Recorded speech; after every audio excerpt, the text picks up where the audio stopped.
வணக்கம். வடமாகாணம் வடமாகாணத்தில் தற்போது வடமாகாண நன்னடத்தை திணைக்கள ஆணையாளர் ஒரு அதிர்ச்சி தகவல் ஒன்றை வெளியிட்டிருக்கின்றார். அதாவது சிறுவர்களிடையே போதை பழக்கம் அதிகரித்து காணப்படுகின்றது. முன்னெப்போதும் இல்லாத அளவுக்கு சிறுவர்களிடையே போதை பாவனை அதிகரித்து காணப்படுவதாக அவர் ஒரு அதிர்ச்சி தகவல்களை தெரிவித்திருக்கின்றார். தற்போது நாடு புதியொரு பாதையில் புதிய ஒரு ஒழுங்கில் நகர்ந்து செல்வதாக மக்கள் கண்மூடிக்கொண்டிருக்கின்ற இந்த சந்தர்ப்பத்தில் மறைமுகமாக எமது சிறுவர்கள் அளிக்கப்படுகின்ற கைங்கரியம் மிக கச்சிதமாக இன்னொரு பகுதியால் நடைபெற்று கொண்டிருக்கின்றது. இது பெற்றோர்களுக்கோ வேறு யாவருக்குமோ தெரியாது. இந்த விடயங்கள் சம்பந்தமாக ஆய்வுக்குட்படுத்தியவர்கள், பரிசோதனைக்குட்படுத்தியவர்கள் தான் இந்த தகவல்களை வெளியிடுகின்றார்கள். அதுவும் சிறுவர் பராமரிப்பு நிறுவனத்தினர்களுக்கு அனுப்பப்படுகின்ற சிறுவர்களின் தொகை தற்போது அதிகரித்து காணப்படுவதன் காரணமாக அவர்கள் வெளியீடு செய்த இந்த கருத்துக்கள் தான் தற்போது ஒரு பேசுபொருளாக காணப்படுகின்றது. அதாவது யாழ்ப்பாணத்தில் 5 வயதிற்கும் 18 வயதுக்கும் இடைப்பட்ட சிறுவர்கள் சிறுமியர்கள் பெருமளவிலானவர்கள் ஒரு போதைப்பொருள் சங்கிலி வலையமைப்பினூடாக சிறப்பாக திட்டமிடப்பட்ட அந்த வழி வகைகளின் ஊடாக போதைப்பொருட்கள் கடத்தப்பட்டு சிறுவர்களுக்கு வழங்கப்பட்டு அவர்களை போதைக்கு அடிமையாக்கப்பட்டு வருவது ஒரு அதிர்ச்சிகரமான செய்தியாக காணப்படுகின்றது. இந்த தகவல்களை சாதாரணவர்கள் வெளியிடவில்லை, மிகப்பெரிய அதிகாரிகளே இந்த தகவல்களை வெளியிட்டிருக்கின்றார்கள். எனவே தனியே இதில் பாதிக்கப்பட்ட சிறுவர்களையோ அல்லது சிறுவர்களுடன் சம்பந்தப்பட்ட ஏனையோரையோ கைது செய்வதை விட்டுவிட்டு உண்மையில் இவன் அத்திவாரத்தை கிளறி அங்கே உள்ள தலைமை பீடத்தை கைது செய்கின்ற போதுதான் இந்த போதைப்பொருள் பாவனை வடக்கு கிழக்கில் தடுக்க முடியும். தற்போது குறித்த ஒரு ஒழுங்கமைப்பின் அடிப்படையில், அட்டவணையின் அடிப்படையில், ஒரு திட்டமிடலின் அடிப்படையில் வடக்கு கிழக்கு தமிழர் தாயக பகுதியில் உள்ள தமிழ் இளம் சிறார்கள் குறிவைக்கப்பட்டிருக்கின்றார்கள். அவர்களை இதில் இணைக்கப்பட்டிருக்கின்றார்கள். இதுவரை காலமாக பெரியவர்கள், முதியவர்கள், இளைஞர்கள், யுவதிகள் என்று சொல்லித்தான் இந்த போதைக்கு அடிமையாகிய சம்பவங்களை நாங்கள் கேள்விப்பட்டு கொண்டு வருகின்றோம்.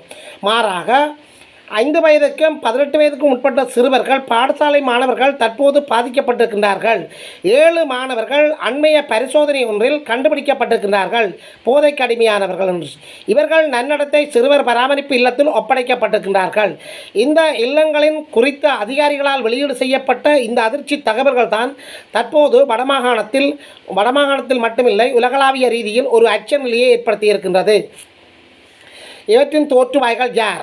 தற்போதைய அரசாங்கம் அனுரா குமார திசாநாயக்காவுடைய தலைமையின் கீழ், அதாவது திருடர்களை பிடிப்பவர்களாக கூறுகின்றார்கள், ஊழல்வாதிகளை பிடிப்பதாக கூறுகின்றார்கள், முன்னாள் குற்றவாளிகளை பிடிப்பதாக கூறுகின்றார்கள். ஆனால் மாறாக வடக்கு கிழக்கில் தாராளமாக சிறுவர்களுக்கே இந்த போதைப் பொருட்கள் கொண்டு வந்து கொடுத்து அவர்களையே போதைக்கு அடிமையாக்குகின்ற நிலை வந்திருக்குன்னு என்று சொன்னால் இலங்கை அரசாங்கத்தினுடைய நிலைப்பாடு, இலங்கை அரசாங்கத்தினுடைய ஆட்சியினுடைய சிறப்பு எவ்வாறு இருப்பது என்பது அனைவரும் விளங்கிக் கொள்ளக்கூடியதாக இருக்கின்றது. இதைவிட சிறுவர்கள் அண்மைய காலப்பகுதியில் சிறுவர்கள் மீது இந்த சிக்கின் குனியா மற்றும் டெங்கு நோய் தாக்கங்கள் அதிகரித்து காணப்படுவதாக கூறப்படுகின்றது. இங்கு 5 வயதுக்கும் 10 வயதுக்கும் 19 வயதுக்கும் இடைப்பட்ட சிறுவர்கள் அதிகூடிய அளவில் பாதிக்கப்பட்டிருப்பதாகவும் ஒரு அதிர்ச்சி தகவல்களை சுகாதார திணைக்களங்கள் வெளியீடு செய்யப்பட்டிருக்கின்றது. இந்த 2 விடயங்கள் சம்பந்தமாக விரிவாக நாங்கள் பார்க்க போகிறோம்.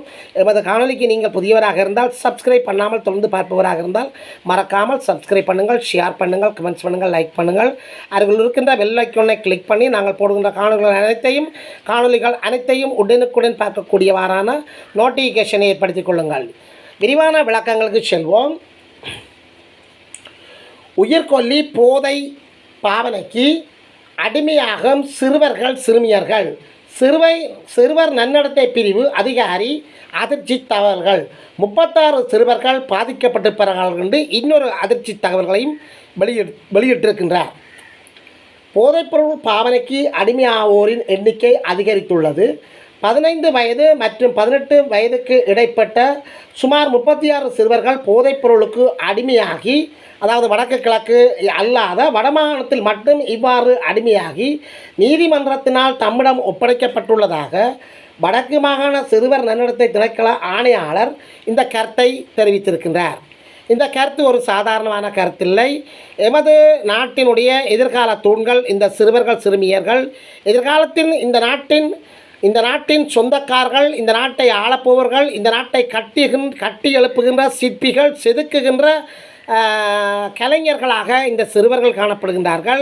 இவர்கள் இந்த சிறுவயதிலேயே போதைக்கு அடிமையாகி ஒரு நடைப்பணங்களாக வருகின்ற போது எதிர்காலத்தில் எமது தேசம் மட்டுமில்லை உலகம் கூட அழிகின்ற நிலைமை தான் காணப்படும்.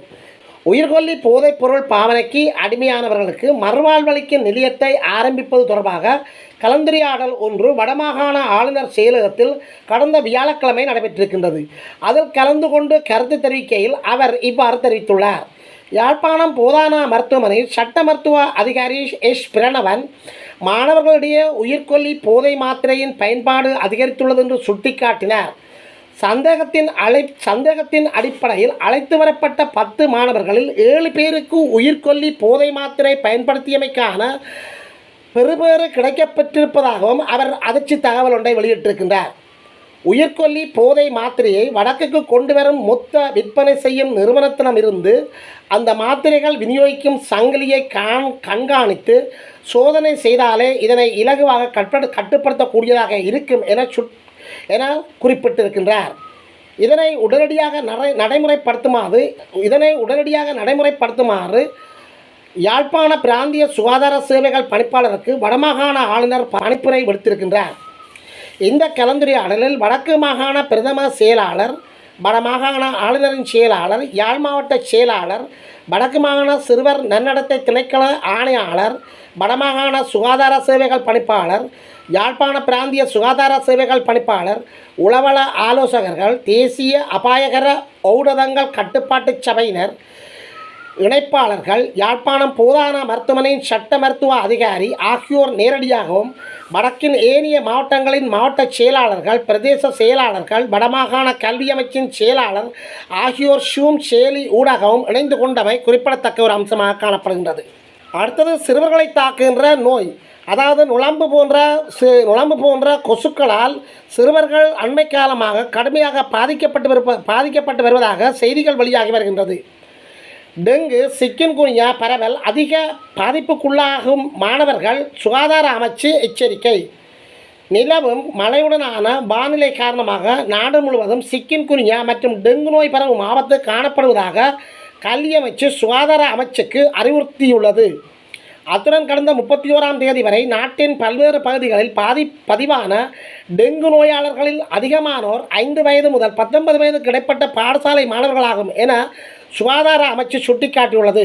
இது தொடர்பாக விசேட அறிக்கை ஒன்றையும் சுகாதார அமைச்சு வெளியிட்டுள்ளமை குறிப்பிடத்தக்கது.